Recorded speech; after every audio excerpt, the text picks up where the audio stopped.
అందరికీ శనార్థులు మంచిగున్నారులా నేను వచ్చేసిన ఇయాల సుతం మీకోసం జబర్దస్త్ వార్తలు పట్టుకొచ్చిన ఇంకెందుకు ఆలస్యం మొదలు పెద్ద వార్తలు చూద్దాం పారి 6 నెలలకే వచ్చినాయి ఆనాటి రోజులు రైతుల ఈపుల మీద ఇరిగినాయి లాఠీలు తెలంగాణ కోసం కొట్లాడినట కాంగ్రెస్ వాళ్ళు బాజాప్తా రాసుకుంటారట పుస్తకాల పాఠాలు మంత్రుల ఇళ్లలో ఎత్తుకుపోయినట సామాన్లు పండుకున్నారు కావచ్చు పాపం పోలీసోళ్ళు భుజాలు తడుముకుంటున్నారు బియ్యం దొంగలు తప్పు చేయకపోతే రద్దెందుకు చేసిండ్రు సార్లు తిడుతున్నారని మాట మార్చిండ్రట సీఎం కీరవాణితోటి లేనే లేదట దోస్తానం తెలంగాణ తెచ్చిందేవలు రేవంత్ రెడ్డి తెలంగాణ ఇచ్చిందేవలు అప్పట్ల బలిదేవత ఇప్పుడు సోనియమ్మ తెలంగాణ కోసం కొట్లాడిందేవలు ఇంకెవరు రేవంత్ అన్ననే తుపాకీ పట్టుకొని పోయి కొట్లాడిండు కాంగ్రెస్ పార్టీలతోనే తెలంగాణ వచ్చింది ఎవ్వలకు ఏం సంబంధం లేదు ఎవరన్నా మేమే తెలంగాణ తెచ్చినామని అన్నారు అనుకో కేసులు పెట్టి జైలుకి తోలుతాం ఏమనుకున్నారో ఇక రేపు పుస్తకాలలో ఇదే చదువుకోవాల్సి వస్తుంది కొట్లాడి తెలంగాణ తెచ్చింది తెలంగాణ ఇచ్చింది కాంగ్రెస్ పార్టీనని మార్పు తెస్తామని సీఎం అయిన రేవంత్ సారు ఈ మార్పు సుతం తెస్తందుకు నిర్ణయం తీసుకున్నాడట తెలంగాణ తెచ్చింది చెయ్యి పార్టీ ఇచ్చింది సోనియమ్మ అని పబ్లిసిటీ చేయాలని పెద్ద ప్లానింగే చేసిర్రట అవు నిజమే 1000 మంది పొలగాండ్ల సాగుకు చెయ్యి పార్టీకి ఏం సంబంధం లేదు పొలగాండ్ల పానాలు పోతుంటే కుర్చీ పట్టుకొని ఏలాడింది కాంగ్రెస్ వాళ్ళు గానే కాదు పొలగాండ్లు జీవం తీసుకుంటుంటే వలవల ఏడ్చిర్రు వాళ్ళ కండ్ల నీళ్ళతోనే అటు గోదాట్ల ఇటు కృష్ణానదిలో వరదలు సుతం వచ్చినాయి రాజీనామాలు చేయమంటే అస్సలు పారిపోకుండా అందరికంటే మొదలే రాజీనామా పెట్టిర్రు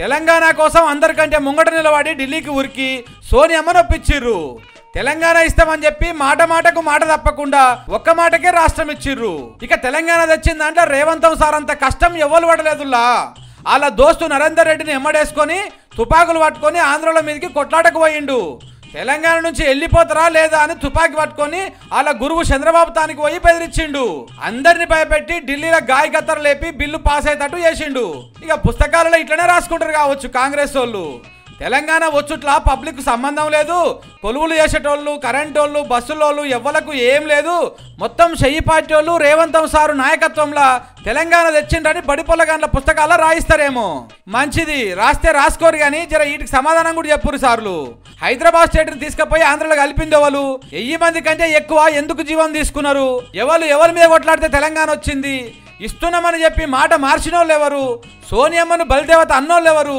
తెలంగాణ కొట్లాడరా రేవంత్ సార్ ఏం చేసిండు మీరే తెలంగాణ ఇస్తే టీఆర్ఎస్ పార్టీని విలీనం చేయాలని ఎందుకు అడిగిర్రు జర వీటన్నింటికి జవాబు చెప్పినాక పుస్తకాలలో వేసుకుంటారో తాటాకుల మీద గ్రంథాలు రాసుకుంటారో రాసుకోరిగా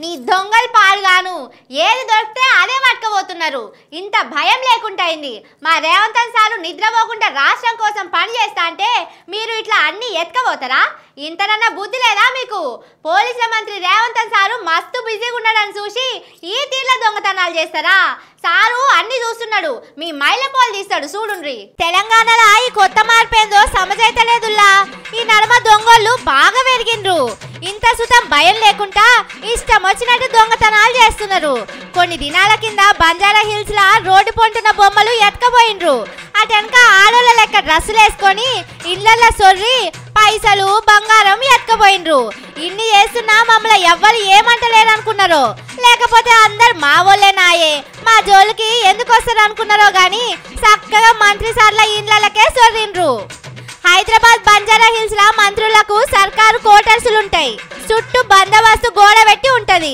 గేటు కాడ పోలీసులు సుతం కావాలంటారు అగో అసొంటి జాగలకు పోయి తలుపులు ఇనుప సామాన్లు ఎత్తుకపోయిండ్రు ఎంత ధైర్యం చూడుండ్రి మరి ఆడ కావాలన్న పోలీసులు ఏం చేస్తున్నారో ఏమో సామాన్లు పోయినాయని అక్కడున్న ఆఫీసర్లు పోయి పోలీసులకు చెప్తే వాళ్ళని ఎత్తుకులాడే పని మొదలు పెట్టిండట ఇక ప్రజాభవన్ కు బాంబు పెట్టినాం జర సేపట్ల పేలిపోతుందని ఇంకొకటి ఫోన్ చేసిండు గద్వాల కాడ ఒకడైతే పోలీసుల కారే ఎత్తుకుపోయిండు కానీ దొంగల సుతం కాంగ్రెస్ పార్టీల టీవీలు బాగా చూస్తున్నట్టున్నారు ముఖ్యమంత్రి పోలీసు మంత్రి రేవంత్ సారే రాయే సారేమో దినం 18 గంటలు పని చేస్తున్నానని చెప్పుకుంటున్నాడు. పొద్దుగాల ఢిల్లీలో ఉంటున్నాడు, మాపటికి ఇంకో రాష్ట్రంలో ఉంటున్నాడు. సారు బయట రాష్ట్రాల్లో బిజీగా ఉంటున్నాడు. ఇక పోలీసు వాళ్ళకు చెప్పేటోళ్ళు ఎవరు, మనలను పట్టించుకునేటోళ్ళు ఎవరని అనుకుంటున్నారు కావచ్చు. అందుకే ఇట్లా చక్కగా మంత్రుల ఇండ్లకు సూటి పెట్టిండ్రు. అయితే దీని మీద ఇంకో ముచ్చట సుతం వినపడుతున్నదుల్లో. ఈ నడుమ మంత్రి సార్లు B tax, U tax, J tax, P tax అని మస్తుగానే కమాయిస్తున్నారని బయట వార్తలు వస్తున్నాయి. దీంతో ఆ పైసలు పట్టుకొచ్చి ఇండ్లలో పెట్టుకున్నారు కావచ్చునని ఆశతోటి దొంగలు వచ్చిండ్రేమోనని మాట్లాడుకుంటున్నారు. కానీ ఆ పైసలన్నీ ఢిల్లీకి పంపించిండ్రని, ఆడ ఏం దొరకకపోయే వరకు తలుపులు ఇనుప సామాన్లు వేసుకొని పోయిండ్రని గుసగుసలు ఆడుకుంటున్నారు. రేవంత్ సారు జర ఈ దొంగల మీద సుతం మనసు పెట్టుండ్రి, లేకపోతే రేపు పెద్దమ్మ కూడా అనుకున్నా మీ ఇంటికి వచ్చినా వస్తారు. అదే అయిందంటే మీ పరువు కాదు, తెలంగాణ పోలీసు వాళ్ళ పరువు, తెలంగాణ రాష్ట్రం పరువు మొత్తం పోయి మూసి నదిలో కలుస్తుంది. జర అది కాకముందే కళ్ళు తెరువుండ్రి. చెట్ల నీళ్ళని చెరు వెనుక పడ్డాక కట్టబోస్తే పనికి రాదు.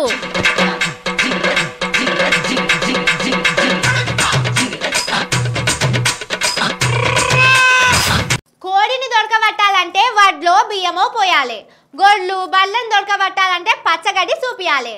మరి పబ్లిక్ ను మీడియాను మన ట్రాప్ లో పడేసుకోవాలంటే ఏం చేయాలి? మీకు తెలియదు పోండ్రి, గా సార్కైతే మస్తు తెలుస్తుంది. దేన్ని ఎటు తిప్పాలి, ఎటు తిప్పితే మనకు ఏం ఫైదా ఉంటుందనే ముచ్చట్ల ఆయన చదివినంత చదువు ఎవ్వరు చదువు ఉండరు. రోజుకో కొత్త సినిమా చూపిస్తాడు సారు. నిజంగా ఇవన్నీ ఏడ నేర్చుకున్నారో జర ఎవరన్నా అడిగి చెప్పరాదుండ్రి. మొదలైతే ఈ వార్త చూడుండ్రి. చెర్ల చేపలకు గాలం వేసినట్టే మన మెదళ్లకు సుతం గాలం వేస్తున్నారు సర్కారోళ్ళు. ఒక ముచ్చట మీదకెళ్ళి మనలకు ఇంకో ముచ్చట మీదకి తిప్పడానికి చేయాల్సిన అన్ని చేస్తున్నారు. అసలు ముచ్చట ఏంటంటే మేడిగడ్డ ఇయ్యాలో రేపో కూలిపోతుందని మంత్రులే వచ్చి చెప్పిపోయిండ్రు. రిపేర్లు చేసినా ఉండదన్నారు. మీదున్న బ్యారేజీలు సుతం కూలేటట్టు ఉన్నాయని మాట్లాడిపోయిండ్రు.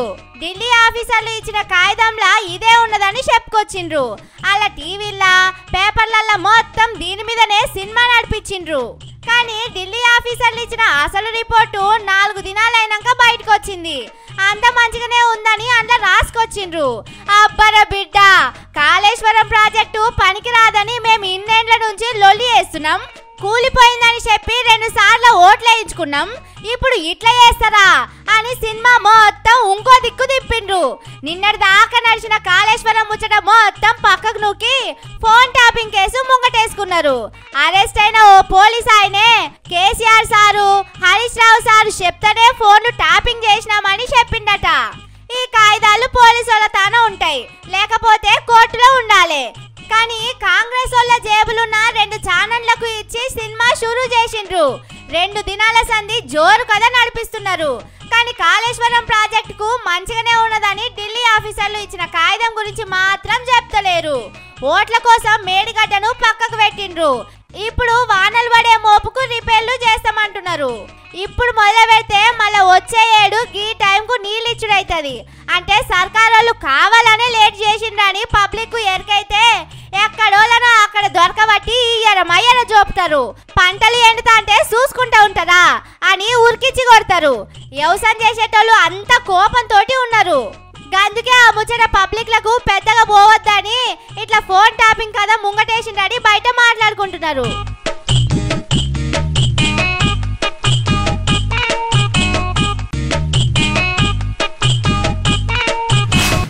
మూడు రంగుల జెండా వట్టి సింగమోలే కదిలినాడు ఒక్కడే కాంగ్రెస్ సూర్యుడు మా రేవంత్ అన్న.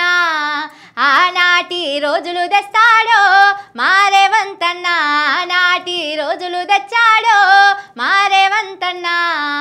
నీళ్ళు లేక పంటలెండే, కరెంట్ ఇయ్యక తిప్పల పెట్టే, ఒడ్లు కొనక గోస పెట్టిండో మా రేవంత్ అన్న, ఆనాటి రోజులు తెచ్చిండో. చెప్పుల లైన్లు మళ్ళా వచ్చే, పాసుబుక్కులు లైను పెట్టే, రైతన్నల మీద లాఠీలే ఇరిగే. మూడు రంగుల జెండా బట్టి ఆనాటి రోజులు తెచ్చాడో మా రేవంత్ అన్న, అందరినీ గోస పెడుతుండో. అవును నిజమేనుల్లా, రేవంతం సారు మాట మీద నిలబడ్డాడు. కుర్చీలో కూర్చొని 6 నెలలు తిరగక ముందుకే నిజంగానే ఆనాటి రోజులు తీసుకొచ్చిండు. ఆనాటి లెక్కనే నీళ్లు లేక కరెంటు లేక పొలాలు ఎండిపోయినాయి. మిగిలిన ఓట్లు సర్కారు వాళ్ళు కొనక మార్కెట్లోనే మొలకలు వచ్చినాయి. ఇక కరెంటు లేక బాయికాడ బోరు పోస్తలేదు, ఇళ్లలో లైట్లు ఫ్యాన్లు సుతం నడుస్తలేవు. ఈడికి సుతం సార్కు మనసు నిండినట్టున్నది. పూర్తిగా ఆనాటి రోజులు రాలేదనుకున్నాడో ఏమో గాని ఇగో ఆదిలాబాద్ కాడ పత్తిత్తనాల కోసం వచ్చిన రైతన్నలను ఇట్లా పోలీసు వాళ్ళతోని కొట్టించిండ్రు సర్కారు వాళ్ళు. కాలం ఎచ్చిపోక ముందుకే పంట వేసుకుందామని వస్తే ఇతరాల సంగతి దేవునికి ఎరక ఇట్లా లాఠీలతో ఈపులు ఎరగొట్టి ఇంటికి తోలిచ్చిండ్రు. ఇందిరమ్మ రాజ్యం ప్రజాపాలన అంటే ఇట్లనే ఉంటది కావచ్చు అని అక్కడికి వచ్చిన వాళ్ళు మాట్లాడుకుంటున్నారు. 6 నెలలు తిరగక ముందుకే ఆనాటి రోజులు మస్క చూపించిండ్రు. పంట కోతలు అయ్యే వరకు 200 మంది రైతులు జీవిడ్చిర్రు. మళ్ళా ఈ పంటలేసుడు అయ్యే వరకు ఇంకెంత మంది పానం పోతుందని పబ్లిక్ భయపడుతున్నారు. వాళ్ళ గురువు చేసినట్టు వ్యవసాయం చేసే వాళ్ళ మీదకి తుపాకులతో కాల్చుడు తప్ప ఆనాటి రోజులు అన్ని వచ్చినాయని పబ్లిక్ అనుకుంటున్నారు. కానీ ఆనాటి రోజులు అంటే ఏందో కొత్తగా ఉంటాయి అనుకున్నాం. కానీ ఇట్లా 10 ఏళ్ల కిందటి గోసలన్నీ ఏళ్ళనాటి శని లెక్క మళ్ళొస్తాయని అనుకోలేదని మస్తు బాధపడుతున్నారు రైతులు. ఈ గోస ఎప్పుడు పోతుందో, గోస పెట్టేటోళ్ళు ఎప్పుడు పోతారో అని శల్కల కాడ కూర్చొని మాట్లాడుకుంటున్నారట.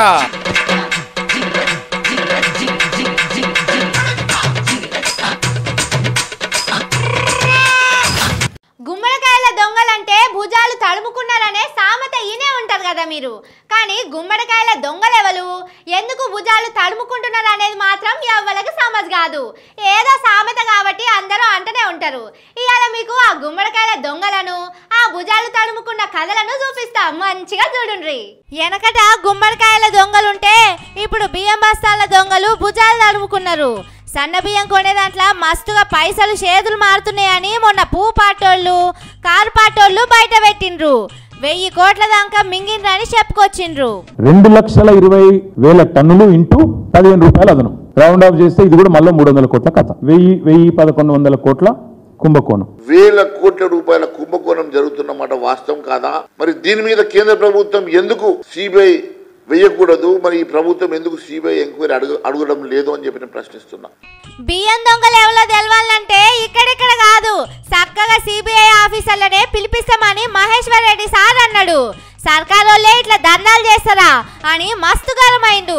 కానీ ఇట్లా అందరు మాట్లాడే వరకు ఎవ్వలకు తెలియకుండా జేబులు నింపుదామంటే అందరి కళ్ళు మా మీదనే పడ్డాయని మస్తు బాధపడ్డారట సర్కారు వాళ్ళు. ఇంటికి పోయి ఉప్పు మిరపకాయతోటి దిష్టి తీయించుకున్నారట. ఊకుంటే ఆపోజిషన్ వాళ్ళు ఏదో చేసేటట్టే ఉన్నారని భయపడుతున్నట్టున్నాడు ఉత్తమ్ సారు. టెండర్నే బంద్ పెడతామని చెప్పిండు. ఒక టెండర్ ప్రక్రియ చేసినము, అది మేమే నిలిపివేసినము. కానీ ఈడికే ఉత్తమ్ సారు మిల్లుల తన మస్తు పైసలు తిన్నాడని ఖుద్దు అలా జిగిరి దోస్తు ఏలేటి సార్ చెప్పిండు. 500 కోట్లు వసూలు చేస్తే అందులో 100 కోట్లు ఢిల్లీకి సుతం పోయినాయి అన్నాడు. ఆ ముచ్చట మీదనే మస్తు లొల్లి నడుస్తున్నది. ఈ నడిమిట్లనే బియ్యం కథ బయటకు వచ్చింది. దీని లెక్క 1000 కోట్లు అంటున్నారు. కానీ చూసిండ్రా, పార్టీ సర్కారు వాళ్ళు వచ్చి 6 నెలలు అయితలేదు. అప్పుడు ఒక్క మంత్రి సారు చేతుల మీదకి వెళ్ళే 1500 కోట్ల కథ నడిచిందంటే సినిమా చిన్నగలేదుల్లో. ఒక్క యూ ట్యాక్స్ లెక్కనే ఈ తీరులో ఉంటే ఆర్ఆర్ ట్యాక్స్, బి ట్యాక్స్ లెక్కలు ఇంకెంత ఉండాలి? ఈ లెక్కన చూస్తే ట్యాక్స్ల కదా చాలా దూరమే పోయేటట్టున్నదని పబ్లిక్ అనుకుంటున్నారు. అంతా మంచిగానే ఉన్నది కానీ ఇట్లా కుర్చీలెక్కి 6 నెలలు కాకముందే ఇంతగానం ట్యాక్సులు ఎందుకు వసూలు చేస్తున్నారు, ఎందుకు ఇంతగానం ఆగమాగం అవుతున్నారు అనేది సమజైతలేదు. అప్పట్లో పూపాటోళ్ళు చెప్పినట్టు ఎంపీ ఓటర్ లెక్క తేలినాక ఏదో ఉల్టా పల్టా అయ్యేటట్టే కొడుతున్నది.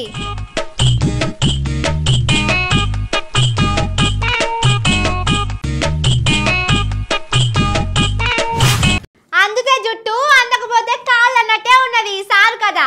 హబ్బబ్బా, నిన్నటిదాకా ఎన్ని బిల్డప్లు ఇచ్చిండ్రు. మీటింగ్లు, ముచ్చట్లు, సన్మానాలు మస్తు జోరు నడిపించిండ్రు. అంత మనదే, అంత నేనే చేస్తున్నా, మార్పు తీసుకొస్తున్నా అని చెప్పుకుండు. మనతోటి మామూలుగా ఉండదనే సినిమా డైలాగులు సుతం చెప్పిండు. కానీ ఏమైందో ఎరికేనా? ఇక చూడుండ్రి. పాపం మెచ్చుకొని మెడల మీద వేసుకుంటే జారిపోయి జాలట్ల పడ్డట్టే అయిందట పెద్ద మనిషి అందశ్రీ పని. జే జే హే తెలంగాణ పాట ఉన్నది కదా, దాన్ని రాష్ట్ర గీతం లెక్క పెడతాందుకు సర్కారు వాళ్ళు చూస్తున్నారు. దీని మీదనే అందశ్రీతోని ఓట్ల ముంగట్టే రేవంత్ సార్ సోపతి చేసిండు. ఓట్లప్పుడు మస్తు ప్రచారం చేపించుకొని ఓట్లు వేయించుకున్నాడు. ఓట్లు అయిపోగానే పాటను రాష్ట్ర గీతం లెక్క చేస్తున్నామని చెప్పిండు. అందశ్రీ సార్ సుతం మస్తు కుషాయిండు.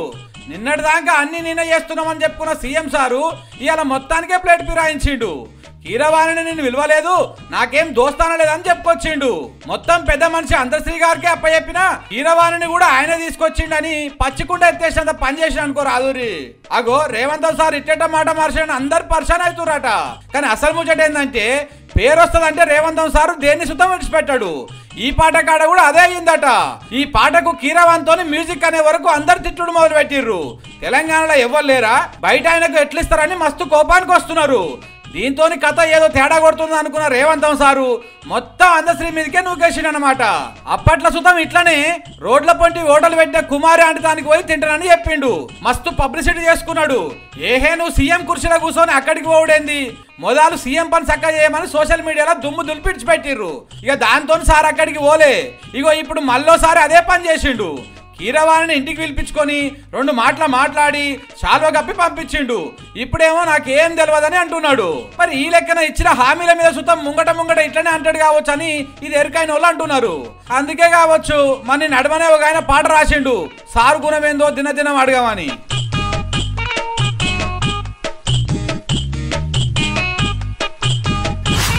అత్యవసర సమయంలో మాకు ఫోన్ చేయండి, మేము వచ్చి మీకు తిప్పలేమని ఉంటే తీరుస్తాం, మీకు సాయం చేస్తాం. ఏదన్నా ఎమర్జెన్సీ అనిపిస్తే 100 నెంబర్కు ఫోన్ చేయండి. మర్చిపోవద్దు, మీకు సాయం చేయడానికి మేము 24 గంటలు తయారుంటాం అని పోలీసు వాళ్ళు చెప్పుకుంటారు కదా. కానీ అది కొన్నిసార్లు అడిట్ అవుతుంది. ఇగో ఈడ అట్లనే అయింది.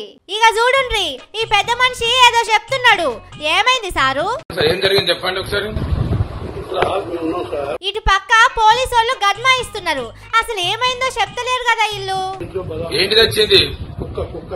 ఏడికొచ్చింది? ఇంట్లోకి లోపల తెల్ల చెదలు చేసి అది బయటకు పోతుంటే మమ్మల్ని నిర్మించేస్తుంది. ఓసి నీ పాడుగాను, కుక్కొస్తే పోలీసు వాళ్ళకి ఫోన్ చేసినావా? గమ్మతుంది మీ ముచ్చట. పోలీసు వాళ్ళకే ఫోన్ చేయాలని ఎందుకు అనిపించింది? మనకు అందరికి సాయం చేసే వాళ్ళు ఎవరంటే పోలీసు వాళ్ళు కదా, అందువల్ల మీతో సాయం జరుగుతుంది. మీ కుక్కలను మేము వెళ్ళగొట్టాలంటావు. ఈసారు పోలీసు వాళ్ళ అడ్వర్టైజ్లు బాగా చూస్తున్నట్టున్నాడు. కుక్కొచ్చిందని పోలీసు వాళ్ళకు ఫోన్ చేసిందట. అట్లెందుకు చేసినవయ్యా అంటే ఏదన్నా తిప్పలుంటే ఫోన్ చేయమని మీరే కదా చెప్పిండ్రు, అందుకే చేసినా అంటున్నాడు. మన తెలంగాణలో అయింది ఇది. ఇంటికి వచ్చిన పోలీసు వాళ్ళు ఈ పెద్ద ఆయన మీద కోప్పడ్డారు. కుక్కలు రాకుండా గేట్ వేసుకోవాలి గాని మాకు ఫోన్ చేస్తావా అని మస్తు గరం అయినరు. దానికి తాళం వేసి ఇప్పుడు గేటు తాళం వేసుకోవాలి, మీ ఇంటికి తాళం వేసుకునే బాధ్యత మీది కదా. ఇప్పుడు దానికి అడ్వర్టైజ్ ఎట్లా చేస్తారు చెప్పండి. కానీ పోలీస్ సారు దొంగలను ఎటుగుట్గా పట్టుకుంటలేరు. హైదరాబాద్ లో మంత్రుల క్వార్టర్స్ లోనే దొంగతనం అయింది. కొత్త గ్యాంగులు తిరుగుతున్నాయి. వాటిని పట్టుకునుడు మీతోనే అయితలేదు. కనీసం కుక్కలనన్నా పట్టుకోనని సోషల్ మీడియాలో జోకులు వేస్తున్నారు.